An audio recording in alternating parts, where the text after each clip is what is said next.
Dida. If you haven't read this book, hop on it. So many gems. One of my favorite books. And we're going to start where we left off at yesterday. Chapter 5. Always hold to your deepest realization. Eternity must be a man's home. Moment by moment. Without it, he is lost. Always striving. Grasping at puffs of smoke. A man must do anything necessary to glimpse and then stabilize. This ever fresh realization and organize his life around it. Make your life an ongoing process of being who you are. At your deepest, most easeful level of being. Everything other than this process is secondary. Your job, your children, your wife, your money, your artistic creations, your pleasures, they are all superficial and empty. If they are not floating in the deep sea of your conscious loving, how many hours today was your attention focused in the realm of changes on events, people, thoughts, and experiences? And how often was your attention relaxed into a source? Where is your intention right now? Can you feel its source? Even for a moment, can you feel that which makes attention conscious and aware? Can you feel the deepest nature of attention? What happens when you're simply effectively allow attention to subside into a source? This source is never changing and always present. It is constant, silent tone behind and pervading the music of life. Feel into this source as deeply as possible, and then reapproach your work, intimacy, family, and creative efforts. When you make money from the source. Find out what happens to the details of your life when you live more consistently from the source. Use age to support your relaxation into and creation from this source. Read books that remind you of who you are in truth. Spend time with people who inspire and reflect the source to you. Meditate, contemplate, or pray daily so that you steep yourself into the source. If you are like most men, you have strong habits that rivet your attention to the events and tasks of the day. Days and nights fly by for years, and life slips through your fingers. Your intention absorbed in the seeming world of necessary responsibilities, but all of it is empty if we do not live our responsibilities as expressions of our debt of being and heart truth. Know eternity, do whatever it takes. And from this debt of being live, the details of your life, but if you postpone the process of submerging yourself in the source for the sake of taking care of business first, your life will be spent hours and days of business, and then it will be gone. Only if you are well grounded in that which is larger than life will you be able to play life with humor, knowing that each task is a mirage of necessity. Even if you find yourself in some trivial moment, watching TV or cleaning up a mess in the kitchen, feel the truth of who you are. Feel the violence in which each instant seems and vanishes. All moments are the same intensity of clarity, completeness, and humor when you meet each moment with your deepest realization.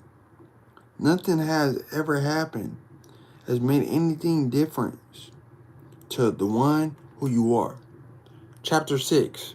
Never change your mind just to please a woman.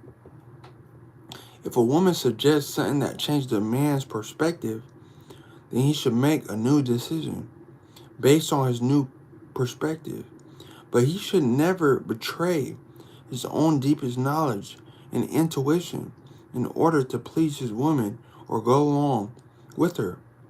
Both she and he will be weakened by such an action. They will grow to resent each other, and the crest of accumulated inauthenticity will burden their love as well as their capacity for free action. You should always listen to your woman and then make your own decision. If you choose to go with your woman's suggestion, even when deep in your heart you feel that another decision is more wise, you are in fact saying, I don't trust my own wisdom. You are weakening yourself by telling yourself this. You are weakening your woman's trust in you. Why should she trust your wisdom if you don't? When you deny your deep truth to please your woman, everyone will feel your lack of. They will sense that your false smile hides an inner division.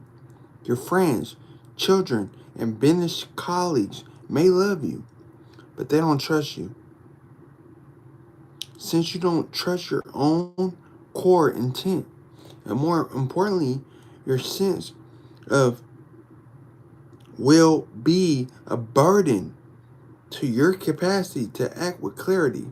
Your action won't jibe with your core. However, if you listen to your woman, taking everything she says into account, make your own best decision, then you are acting in accordance with your core. You are saying, in effect, my deepest wisdom is leading me to this decision.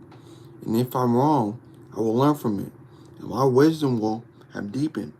I'm willing to be wrong and grow from it. I trust this process of acting from my deepest wisdom.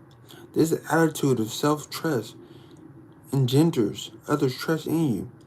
You may be wrong, but you are willing to find out and thus grow from the experience. You are open to listening to others. But in the end, you will take the responsibility for making your own decision. There is nobody else to blame. However, if you give up your real decision to follow your woman's, then you will blame her for being wrong if she is wrong. And you will feel disempowered if she is right, having denied yourself the opportunity to act from your core and grow from your mistakes. Be open to changing your feeling based on whatever your woman might reveal to you through her words or her body language, and then make your own decision based on her deepest intuition, wisdom, and knowledge. You may make the right decision or the wrong one, but whatever happens, it is your best shot, and you will strengthen your capacity for future action. Chapter 7, your purpose must come before your relationship.